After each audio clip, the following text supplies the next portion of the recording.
Hello, friends.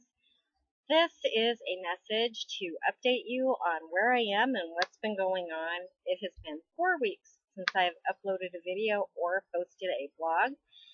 And in that time, my family has sold their home in Tennessee, bought a home in the Chicagoland area of Chicago, Illinois, and we've moved. And it has been 2 weeks today since we've moved into our new home. The past 2 weeks have been spent unboxing things, trying to control an ant problem in our kitchen, and finding an apartment off campus for our daughter who will begin school at Loyola in the fall. In addition to that, I've found and changed doctors from my oncologist in Tennessee to an oncologist here in Illinois. My experience was not good, and that is what I want to share with you today.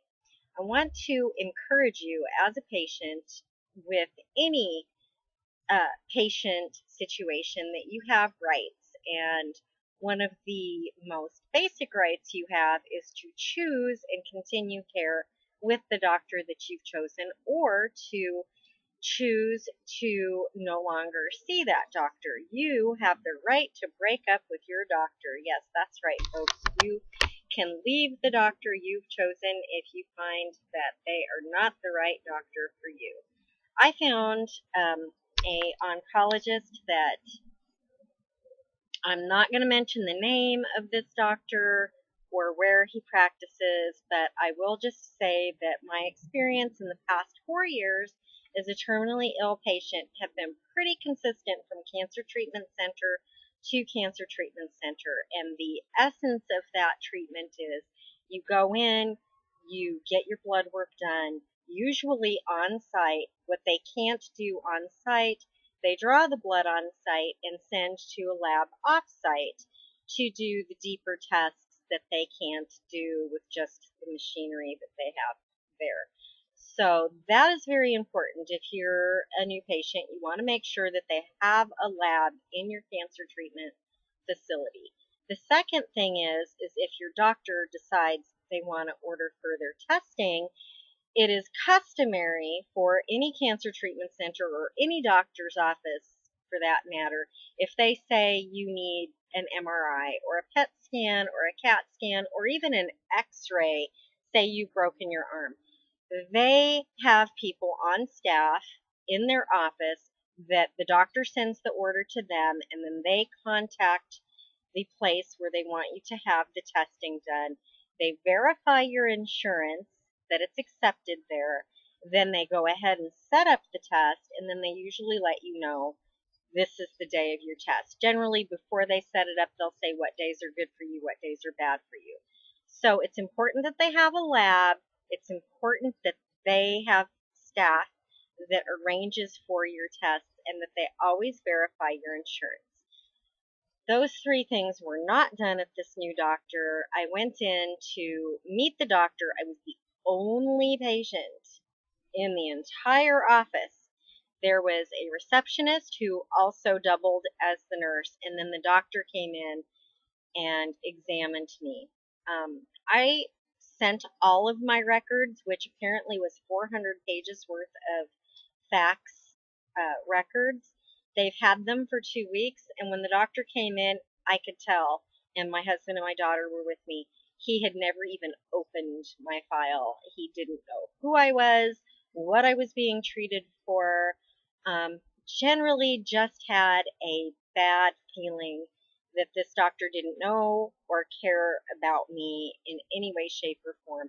And everything that I suggested for, well, just for an example, I have lumps under my arm, and I said, now you're not going to have to biopsy those because you're ordering a PET scan, right? Well, he said, yeah, I want to send you to a surgeon and have them biopsied. But he wouldn't have said that if I hadn't mentioned it. And you don't need to have the tissue under your arm if you are experiencing lumps or bumps and you have frequent PET scans. You don't need to have a biopsy. All that does is disrupt the cancer cells and give them an opportunity to spread elsewhere. The least invasive of the tests is the PET scan, or even to have an ultrasound of the site. But a needle biopsy is only used when you are first diagnosed with breast cancer as a confirmative test. I already know I have breast cancer, and I already know it's metastasized, and that occasionally I'll have outbreaks or spreads in different areas of my body. Since my cancer originated under my arm, it's essentially in the same spot where the very, very first diagnosis began. So here's the positive end to this story. I went a week ago on Monday to the doctor. I didn't like him. It was not a good fit. He actually wrote on a prescription pad, "These are the medical tests that I need you to have done. Now go set them up." You try calling a hospital and saying, "I need to have this test done or that test done." The first thing they ask you is, which doctor's office are you with, and what's your doctor's codes or doctor's numbers, so that you can arrange. There's certain things that the doctors have that a patient does not. You cannot arrange your own medical tests. You can't walk into a facility and say, "I want a PET scan." It doesn't work that way. The doctor has to order it, or have someone on his staff order it. So that set off all sorts of alarms. There was no lab on site, just a bunch of things. So I came home, and with the help of my wonderful daughter, went to my UHC, which is United Healthcare. That's the insurance that I have now. We were able to find a doctor connected to a hospital with a cancer treatment facility.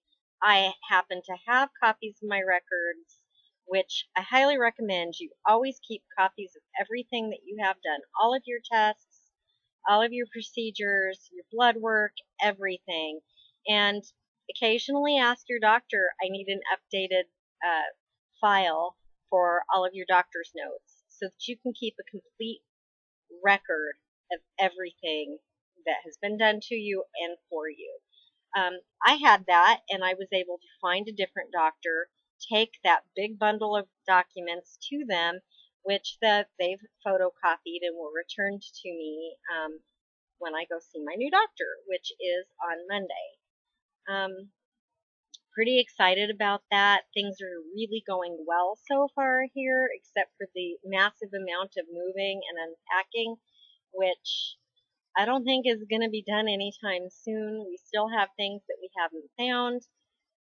We know they're in a box somewhere, but we haven't unpacked it yet. But all the essentials, everything we need to survive, is unpacked, which makes me wonder, why am I even bother unpacking the rest of it? If I'm not using it, then maybe I don't really need it. I don't know. So that is the update for me here in Chicagoland, Illinois, and I hope you are doing okay, and you take care. We'll see you soon. Bye, friends.